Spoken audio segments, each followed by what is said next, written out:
দর্শক, আজকে আপনাদেরকে দেখাবো আখ থেকে কিভাবে গুড় তৈরি করে। আজকে আমরা আখ থেকে গুড় তৈরি করা দেখতে গিয়েছিলাম আব্দুলপুর সালামপুর এলাকায় শাহিন ভাইয়ের বাসায়। শাহিন ভাই তার জমির আখ কেটে আনার পরে তার বাসায় নিয়ে আসে। তারপরে আপনারা দেখতে পাচ্ছেন এইভাবে মেশিন দ্বারা আখের রসগুলোকে বের করে নেয় এবং আখের রস বের করার সাথে সাথে একটি ছাকনা দিয়ে কিন্তু ছেঁকে নিচ্ছে। তারপরে বালতিতে ঢেলে রাখা হয়। এরপরে এই বালতিগুলো নিয়ে গিয়ে একটি পাত্রে ঢালা হয়, যে পাত্রতে জাল দেওয়া হবে। আপনারা দেখতে পাচ্ছেন যে পাত্রে রসগুলো ঢালছে। এরপরে জাল দেওয়া হয়।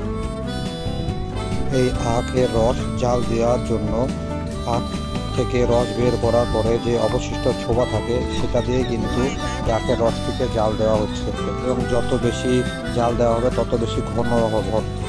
আখের রসটি জাল দেওয়া শেষে একটি পাত্রে ঢেলে রাখা হচ্ছে এবং এটি ঠান্ডা হওয়ার পরে আপনার গুড়ে পরিণত হবে।